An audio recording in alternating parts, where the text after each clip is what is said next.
지금 현재 한국예술종합학교 연기과 석사과정에 재학 중이고, 그리고 배우를 위한 알렉산더 테크닉 연구소의 연구단원으로 있습니다. 저는 먼저 한국예술종합학교에는 호흡과 발성, 그리고 특수과제라는 이름으로 알렉산더 테크닉이 가르쳐지고 있고요. 그리고 저처럼 논문이나 좀 개인적으로 연구를 본격적으로 하고 싶다, 이런 학생들에게는 개별 연구라는 수업으로 알렉산더 테크닉을 1대1로 지도받을 수 있습니다. 저는 좀 전에 강의해 주셨던 최영국 선생님께 1대1로 지도를 받았고요. 1대1로 1년간 지도를 받으면서 배우의 현존과 그리고 습관, 그리고 알렉산더 테크닉이 긴밀하게 연결되어 있다는 확신을 가지게 되고, 지금 현재 이 세 가지와 관련해서 논문을 쓰고 있습니다. 오늘 발표할 주제는 그 논문의 일부를 발췌한 것입니다. 먼저 목차에 대해서 설명드리겠습니다. 현존의 결정 요인, 다시 말하면 현존이 무엇이고 현존이 어떻게 이루어질 수 있는지에 대해서 먼저 설명을 드리고, 그리고 현존의 방해 요인, 즉 현존의 결정 요인인 의식이 습관에 의해서 어떻게 방해되어지는가를 구체적인 사례를 통해서 설명드리겠습니다. 그리고 알렉산더 테크닉을 통해서 습관을 어떻게 자제하고 배우의 본연의 현존감이 어떻게 회복되는지에 대해서 설명드리고자 합니다. 현존이 무엇일까요? 현존은 문자 그대로 지금 이 순간 이 공간에 살아있음 또는 존재함을 의미합니다. 연기라는 것이 보통 연기를 가르칠 때 연기는 배우인 내가 맡은 역할을 지금 이 순간 이 공간에 살아있게 만드는 예술이라고 정의를 하는데, 연기가 만약 이렇다면은 현존은 연기에 있어서 가장 핵심적인 요소임에 분명합니다. 이러한 이유로 스타니슬랍스키, 그러니까 20세기 최초로 연기 예술을 정립한 스타니슬랍스키는 자네의 예술과 나의 예술의 차이점은 이것이다. 자네의 예술은 자연스럽게 진짜처럼 보이는 것에 만족하지만 나의 예술은 존재하는 것이다 라고 이야기를 하고요. 유제니오 바르바라는 사람의 경우에는 현존은 배우를 진짜 배우로 만들게 하는 요소라고 이야기를 합니다. 그리고 공연의 양식과 상관없이 모든 배우에게 동일하게 요구되는 것이라고 이야기를 하고요. 빌 커닝턴의 경우에는 굳이 손짓, 발짓, 그리고 이렇게 말을 하지 않다 하더라도 그냥 현존함으로 인해서 배우에게, 관객들에게 강력한 메시지를 전해줄 수 있다고 이야기를 합니다. 그리고 조셉 체이킨의 경우에는 현존하는 배우를 통해서 관객들은 배우가 마치 내 옆에 있는 것 같은 느낌을 얻을 수 있다고 합니다. 이러한 이유로 많은 배우들은 현존을 추구합니다. 그럼 현존의 결정 요인은 무엇일까요? 현존의 결정 요인의 설명에 앞서서 먼저 인간의 몸에 대해서 알 필요가 있습니다. 몸은 언제나 현재만을 경험합니다. 저희 몸은 과거나 미래를 경험하고 있지 않습니다. 오로지 현재만을 경험하고 있죠. 그리고 몸은 공간과 상호작용하면서 끊임없이 변화하는 유기체입니다. 고정된 사물이 절대 아닙니다. 즉, 몸은 이미 현존하고 있습니다. 그럼 여러분께 질문을 드릴게요. 제가 현존하고 있나요? 관객들은 그렇게 생각을 안 할 거예요. 왜냐하면은 관객들은 공연이 끝나고 나면은 저 배우는 좀 죽어있는 것 같아. 저 배우는 살아있어. 등의 존재와 관련된 평가를 하는데, 저는 이것들을 자세히 살펴본 결과 배우가 자신의 현존하는 몸을 의식할 때 저 배우는 살아있어라고 이야기를 하고, 현존하는 몸을 의식하지 못할 때 저 배우는 죽어있어라는 평가를 하게 됩니다. 그래서 저는 배우의 현존을 현존하는 몸을 의식하는 상태라고 정의를 했습니다.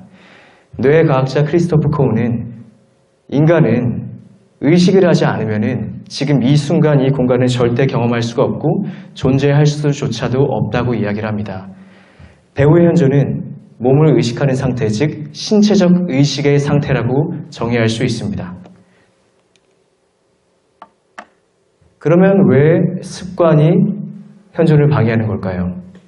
습관은 신체적 의식을 왜곡하고 둔화시킵니다. 최영욱 선생님께서도 말씀하셨지만 습관에는 관성이 있습니다. 예를 들어서 누가 저보고 편한 자세로 있어 보라고 하면 전 바로 이럴 겁니다. 저는 이 자세가 편하다고 생각을 해요. 진짜. 왜냐하면 이 자세로 오랫동안 서 있었기 때문입니다. 근데 이 자세는 저의 몸을 극도로 긴장시키고 있음에도 불구하고 저는 끝까지 이 자세가 편하다, 자연스럽다라고 생각을 합니다. 습관은 이렇게 간성이 있습니다. 그래서 신체적 의식을 강력하게 왜곡시키죠. 이것을 다른 말로 감각 인식 오류라고도 합니다. 그리고 습관은 자극과 반응 사이에 공간이 없는 상태입니다. 예를 들어서 특정 자극이 일어나면 특정 반응이 바로 일어납니다. 자극과 반응 사이에 자극과 반응 사이에 공간이 있으면은 저희는 새로운 선택을 할 수 있는 자유가 생깁니다. 그리고 그 안에 의식이 생기겠죠. 하지만 특정 자극이 일어나면은 바로 이렇게 반응하게 될 때 저희의 의식은 둔화되게 됩니다. 만약에 제가 여기에서 앉게 되죠. 저는 앉을 때 항상 예전에는 이렇게 앉았습니다. 자극이 일어날 때 반응을 이렇게 하게 되는 거죠. 이 상태에선 절대 신체적 의식이 깨어날 수가 없습니다. 정리하자면 신체적 의식을 둔화시키고 왜곡시키는 것이 바로 습관이라고 할 수 있습니다. 그러면 배우의 근원적인 습관은 무엇일까요? 저는 배우의 근원적인 습관을 5가지로 정의했습니다. 먼저 습관적인 시간 인식입니다. 시간은 현재밖에 없습니다. 근데 저희는 시간을 어떻게 구성되어 있다고 배우죠?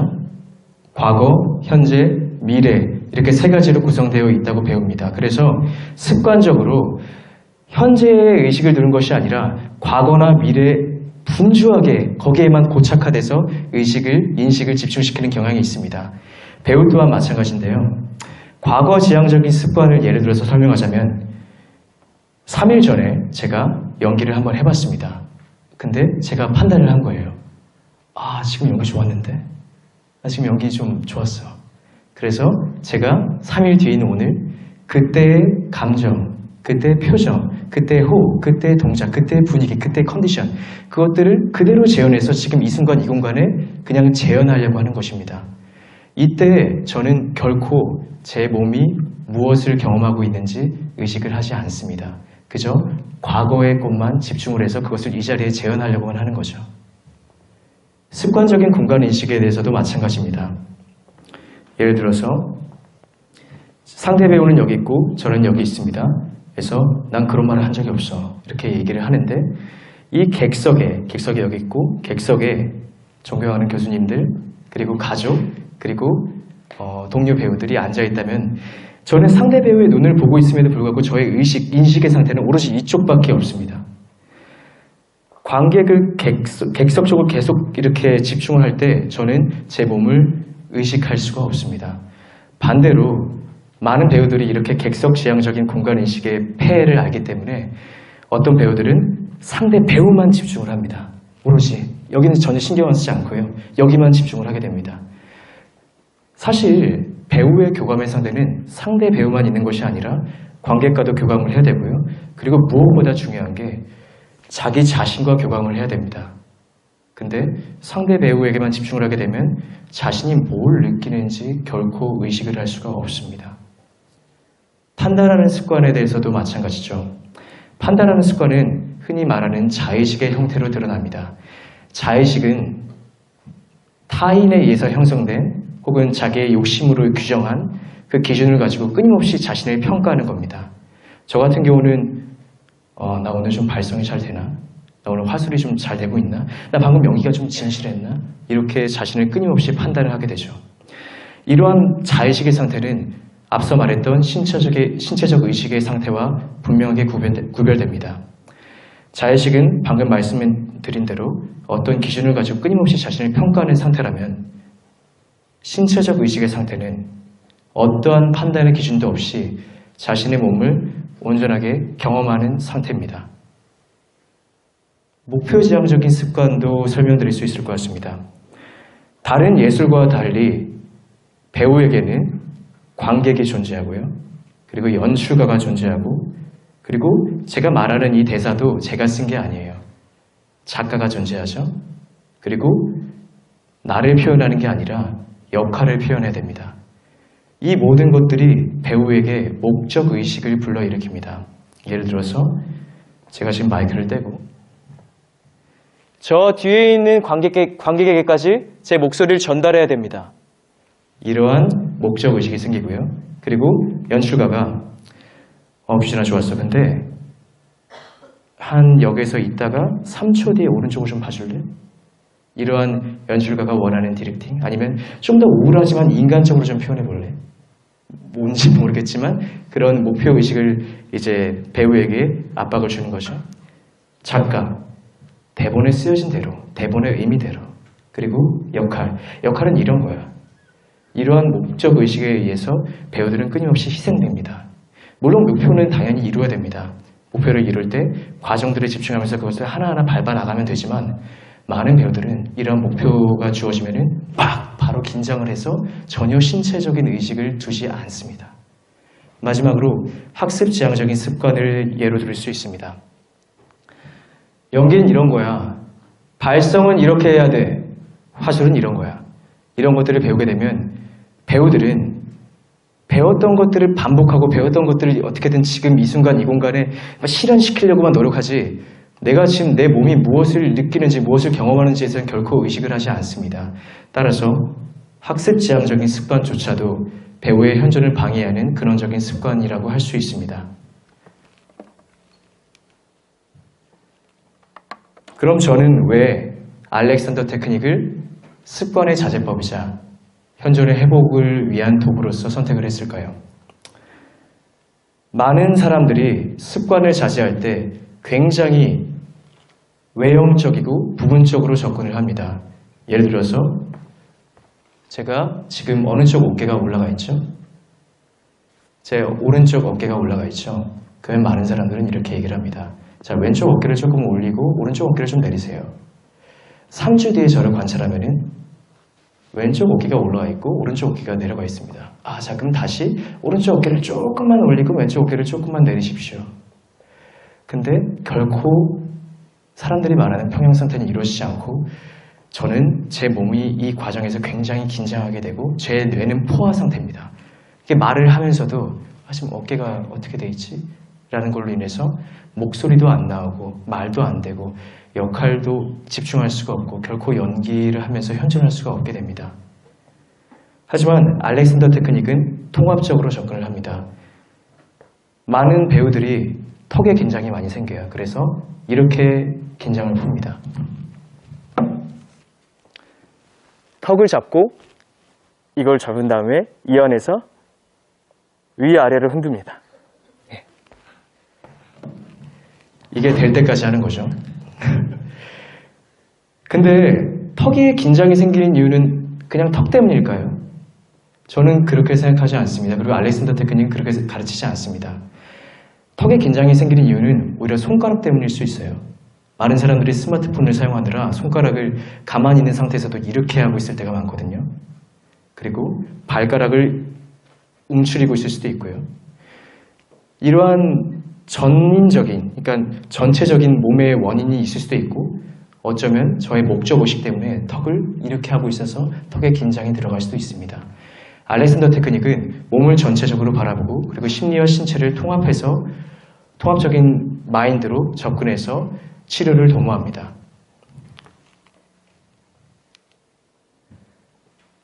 저는 지금 현재 머리를 묶었죠. 최영욱 선생님께서 머리를 묶었는데 알렉산더 테크닉을 하는 배우들은 거의 이렇게 머리를 묶는 건 아니고요. 제가 다음 주에 연극 바다 한가운데서라는 공연을 준비 중인데 거기에서 약간 양아치 같은 역할을 맡게 돼서 이렇게 하게 됐습니다. 알렉산더 테크닉에서는 7가지 핵심 원리가 있는데 그 원리를 다 일일이 설명드릴 수는 없고 시간이 짧다고 들어서 제가 몇 가지 핵심 원리와 그것을 적용한 사례만 예를 들어서 여러분께 설명드리고자 합니다. 먼저 자제심이라는 것은 습관적으로 반응하려고 하는 충동, 그것에 대해서 NO 라고 생각을 하고 몸이 자연스럽게 움직일 수 있도록 몸의 반응을 허용하는 것입니다. 그리고 중추조절 훈련, 머리의 위치와 방향에 따라서 다른 몸의 부위들이 유기적으로 협응하면서 움직일 수 있도록 몸을 허용하는 것이죠. 저는 이 2가지 훈련을 통해서 목표 지향적인 습관을 자제하는 데 큰 도움을 얻었습니다. 예를 들어서 아까 말씀드렸다시피 저는 발성을 잘해야 되고 연기를 잘해야 되고 앙상블도 좋아야 되고 또 연출이 원하는 대로 또 해야 되고 그게 방향성대로 흘러가야 되고 여러 가지 목표의식들에서 사로잡혔는데 그래서 계속 몸을 이렇게 저도 무의식적으로 하고 있었던 걸 발견하게 됐습니다. 이런 잘해야 되는 충동들을 저는 모르고 있었어요.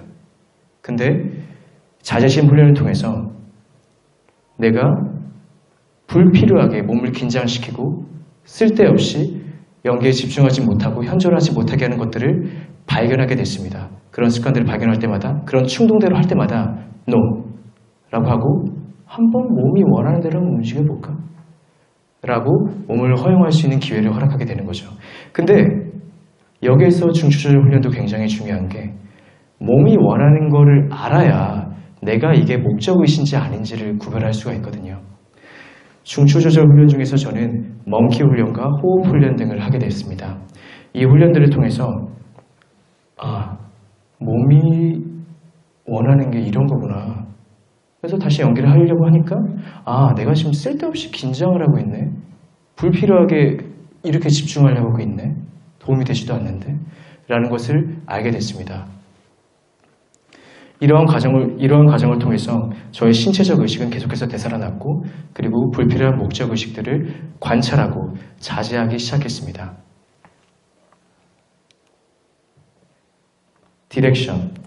디렉션은 언어적인 지시를 통해서 몸이 스스로 반응할 수 있도록 그 반응을 허용하는 상태입니다. 디렉션을 통해서 저는 습관적인 공간인식의 자제와 학습지향적인 습관의 자제에 큰 도움을 얻었습니다. 흔히 습관을 가지고 있는 사람들을 보면은 몸의 방향성이 다 안쪽으로 향해 있습니다. 다 이렇게 안쪽으로 향해 있습니다. 하지만 알렉산더 테크닉에서 말하는 언어적 지시의 방향성은 모두 다 바깥쪽을 향하고 있죠. 그리고 아까 말씀드렸다시피 관객 지향적이거나 상대 배우 지향적일 때 공통적으로 놓치고 있는 부분이 바로 뒷공간입니다. 뒷공간에 대한 의식을 회복하는 데도 굉장히 도움이 됩니다. 그리고 필립 자릴리라는 연기 이론가가 현존하는 배우는 눈에 보이는 영역, 그것을 양의 영역으로 규정하고 눈에 보이지 않는 영역을 음의 영역이라고 하는데 양의 영역뿐만 아니라 음의 영역이 골고루 의식이 되는 상태가 바로 배우의 현존이라고 합니다. 저는 디렉션을 통해서 바로 그러한 경험을 하게 됐습니다. 상대 배우, 관객만 생각했는데 이 뒤쪽과 위쪽과 아래쪽, 옆쪽을 같이 의식을 하면서 연기를 하기 시작하게 됐습니다. 그리고 학습 지향적인 습관의 자제 또한 큰 도움을 얻었습니다. 디렉션을 주고 몸이 원하는 대로 움직이도록 허용해 보니까 나는 분명 발성을 할 때 연구회를 들고 무릎을 약간 열고 그리고 이렇게 해서 발성이 잘 된다고 배웠는데 실제로 보니까 몸을 관찰하니까 몸이 원하는 상태는 꼭 그런 상태는 아니라는 것을 알게 됐죠. 제시어를 통해서 그냥 몸이 반응하도록 허용했을 때 몸이 원하는 것은 바로 이런 것이구나. 계속해서 탐구하기 시작했습니다. 추가로 연출가와의 상호작용에도 굉장히 도움을 얻었는데요. 연출가는 제가 연기하는 것을 보고 그리고 규진씨 지금 여기서 조금 더 라이트하게 했으면 좋겠어. 그러면 이제 저는 목적의식을 갖고 라이트하게 이렇게 하려고 하는데 지시어로 훈련하게 되다 보니까 오케이 규진아 자 라이트하게 해보자 하고 몸에게 의식을 맡깁니다. 몸에게 동작을 맡깁니다. 이런 지시어 훈련을 통해서 단지 5가지 지시어뿐만 아니라 연출가의 지시어에도 유기적으로 반응할 수 있는 훈련을 하게 됨을 알게 됐습니다. 또한 역할 창조에도 큰 도움을 얻었는데요. 제가 예전에 연기했던 인물이 굉장히 삐딱한 인물이었습니다. 그래서 일부러 이렇게 자세를 만들어서 연기를 했는데 일부러 이렇게 만들다 보니까 몸이 너무 긴장하게 되는 거예요. 그래서 난 그런 말 한 적이 없어 막 이렇게 하는데 저는 이 자세를 억지로 유지하려고 하다 보니까 몸은 긴장하게 되고 신체적 의식 또한 둔화되게 되었습니다.